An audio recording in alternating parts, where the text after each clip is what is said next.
tenemos a nuestro invitado de la tarde, el profesor Luis Alberto Ávila, economista en especializaciones en comercio internacional y banca de universidades de los Andes, Jorge Tadeo Lozano, maestría en ciencias políticas, paz e integración de la Universidad Salerno en Italia, analista económico y político en varios medios de comunicación en Colombia, director del programa Análisis y Perspectivas de Colmundo Radio. Bienvenido, profesor Luis Alberto, a Siempre Venezuela, Venezuela Siempre es Noticia. Buenas tardes. Muy buenas tardes, ¿cómo han estado ustedes? Muy bien. Bueno, profesor, desde su perspectiva, iniciamos así esta conversación que vamos a tener con usted en la tarde de hoy. Desde su perspectiva, ¿cómo observa el tema de la integración de la migración venezolana como fenómeno económico productivo a la economía colombiana? Sí, hay dos elementos importantes. Uno, como usted lo acaba de comentar, en el campo productivo, ese capital humano que ha ingresado de Venezuela con altísima calificación, técnicos, profesionales, con maestrías, algunos con doctorados, pues desde luego les ha quedado más fácil vincularse al aparato productivo colombiano, e igualmente profesionales independientes, y en el campo de la salud también, médicos que se han vinculado al sistema de salud o en el caso de las empresas, al sector privado, y este sector, pues sin lugar a duda, genera una transferencia de conocimiento que fue acumulado en Venezuela y con recursos de Venezuela se capacitó este personal o este capital humano. Entonces, es pérdida para Venezuela desde el punto de vista económico, pero entre comillas, una utilidad o un beneficio para Colombia en este plano. No sucede lo mismo con la mano de obra no calificada porque no tiene la misma posibilidad de competencia y de enganche laboral en Colombia. Entonces, por eso tenemos un problema ahí de cruce de dos tipos de población, la altamente calificada y la mano de obra que no tiene calificación y que en un momento determinado no se han podido incorporar al mercado laboral en Colombia. ¿Ha sido correcta la política migratoria está implementada por el gobierno de Iván Duque y los anteriores gobiernos de Colombia a raíz de esta migración masiva? Específicamente el estatuto reciente expedido por el presidente Duque ha generado pues por lo menos unos elementos básicos de integración y de seguridad para las personas que han migrado a Colombia. Y pues desde luego también ha facilitado servicios, ha institucionalizado las personas que ya han cumplido con todos los requisitos para formalizar su estadía en el país. Entonces, este estatuto ha sido evaluado por la Organización de Estados Americanos, en fin, por varios países, como un estatuto progresista que le ha generado posibilidades. Obviamente no es la solución. El ideal desde todo punto de vista es que los países, más en el caso de Venezuela, con tantos recursos naturales, tuvieran la oportunidad de, como lo hizo en el pasado, desarrollar con valor agregado la producción de estos recursos naturales y poder tener Venezuela un estándar como lo tuvo en el pasado, económico muy importante, y no tener la situación que está viviendo ahora de la población saliendo del país porque no encuentra oportunidades y desde luego viajando, migrando a Colombia, a Perú, a Chile. Entonces, el ideal es eso, y lo que pasa en Centroamérica, en todas partes, ya lo ha expresado el presidente Joe Biden en los Estados Unidos, el ideal es que América Latina y Centroamérica podamos construir un modelo económico que nos permita darle trabajo a nuestra población, calificar, educar muy bien a la población para tenerla en mejores estándares sociales y económicos. Profesor, en este momento hablamos de esa mano calificada, de ese profesional que está en Colombia, pero ¿cómo queda Venezuela en este preciso momento con ese profesional que sale y con esa economía tan pésima que se puede ver en Venezuela? Exactamente, en el campo petrolero, por ejemplo, Venezuela perdió mano de obra muy calificada y eso expresa muy bien la situación que está viviendo PDVSA. O sea, PDVSA perdió toda esa experiencia acumulada que tenía y cuando llegó a producir más de 3 millones de barriles diarios, ahora no está produciendo ni 500.000 barriles diarios. Entonces perdió conocimiento, todo el know-how que tenía y esta mano de obra se fue a Estados Unidos, a Colombia y a distintos países. De tal manera que ese ha sido uno de los efectos negativos de haber de esa fuga de mano de obra y de talento, de cerebros que salieron de Venezuela a ubicarse en otras latitudes, a buscar nuevos proyectos de vida y a entregar su conocimiento a otras empresas de petróleos en América Latina. Inicialmente pues empresas privadas y también empresas estatales. Entonces ese ha sido un gran balance negativo para Venezuela, haber perdido esa mano de obra que tenía altamente calificada. ¿Cuál es, profesor, su visión sobre este tema de la reapertura del paso fronterizo? Se ha dicho, se ve con mucha expectativa en esta zona de frontera colombo-venezolana, estos anuncios, estas cercanías de poder reabrir económicamente estos pasos fronterizos, pero para muchos sería como algo impensable frente a dos formas políticas de ver la realidad, tanto de Bogotá como de Caracas. ¿Usted cómo la analiza?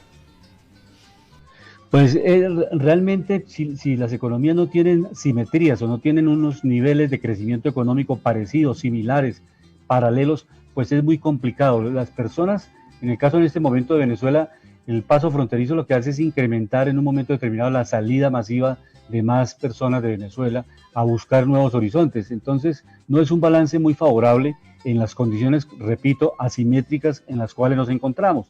Entonces, si tuviéramos unos dos países con niveles de crecimiento económico, con prosperidad económica en las dos naciones, esta integración, esta apertura es supremamente necesaria, pero en caso contrario se van a presentar dificultades en el campo social, de servicios, de asistencia médica, en los temas de educación, en fin, en muchos temas que Colombia pues obviamente ha ofrecido estos servicios a los hermanos venezolanos, pero no hay el suficiente presupuesto ni la infraestructura necesaria para atender todas las necesidades cuando se abre de manera abrupta la frontera. Entonces, lo importante es eso. Ojalá en el mediano plazo se lograra hacer un proceso de recuperación económica de Venezuela, porque eso generaría, pues repito, un equilibrio en el manejo de la frontera. Ahora, profesor, siendo usted profesor universitario, ¿cómo califica usted la educación en este momento de esos profesionales que están siendo formados en las aulas universitarias, valga la redundancia, en Venezuela? Pues todo ese proceso ha ido en descenso, porque en la medida también que han salido en todas las áreas profesores altamente calificados, igualmente con maestrías o doctorados, a buscar horizontes en otros países, porque el nivel de ingreso que le ofrece Venezuela en este momento que está dolarizada la economía y el nivel de devaluación que tiene, pues con el ingreso que se tiene en Venezuela, un profesor no tiene un estándar, una calidad de vida aceptable. Por esas razones, esa ha sido una de las razones fundamentales por las cuales también en esta área de la educación han salido muchos profesores altamente calificados, y las universidades de Venezuela y los centros de educación en Venezuela también han perdido gran cantidad de personas calificadas en esta área de la pedagogía, y desde luego ha caído también el nivel de la capacitación en los distintos, en la universidad, en el bachillerato, en las áreas técnicas. Entonces esa también ha sido una pérdida grande para Venezuela, perder talento humano que antes generaba gran capacitación a todos los estudiantes. Hay un aspecto que parece que se impone, y es el pragmatismo dentro del plan económico del gobierno de Nicolás Maduro. Pareciera que él quiere imitar a los chinos en su control político y en su éxito económico. ¿Usted cree que están dadas las condiciones para que en Venezuela se pueda repetir algo parecido, similar o cercano al fenómeno chino?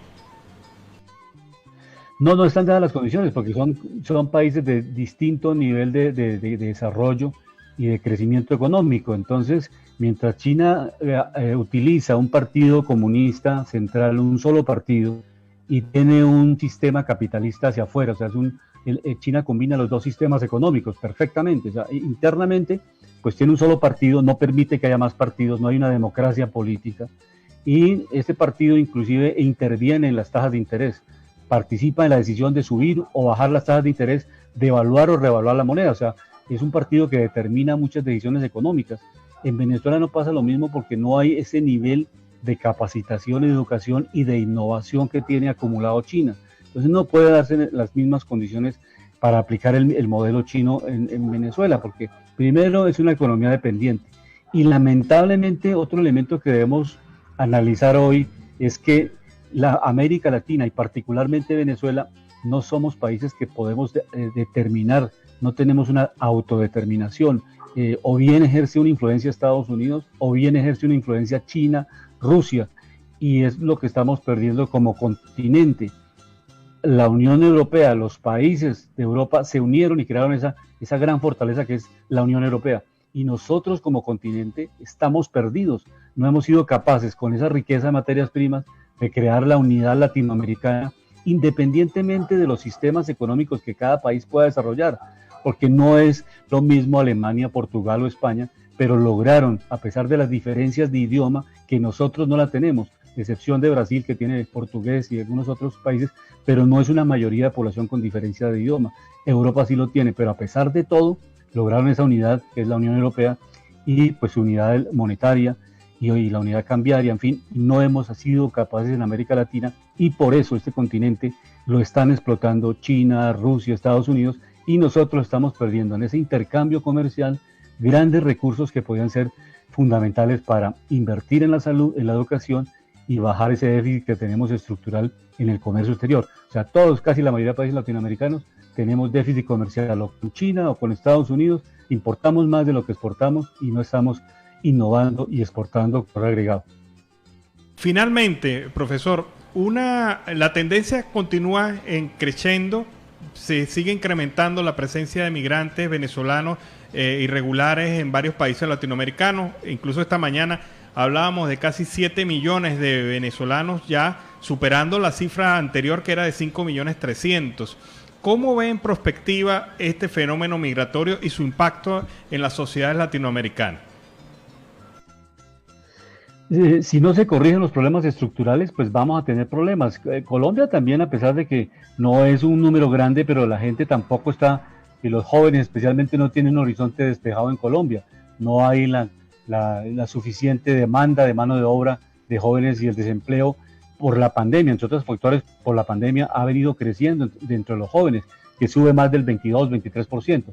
A diferencia de la tasa promedio en Colombia, que es del 16% de la tasa de desempleo.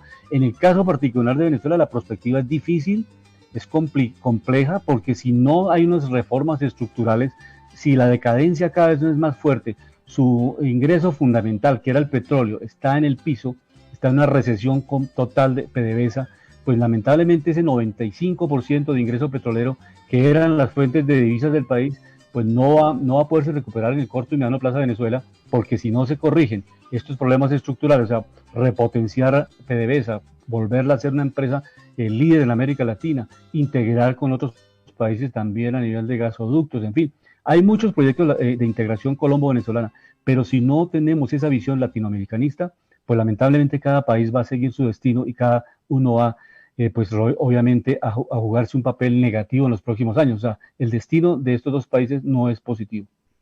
Profesor, nos envían una pregunta a uno de nuestros oyentes, que ¿cómo califica usted lo que está sucediendo en este momento en Venezuela? ¿Como una crisis o como una catástrofe?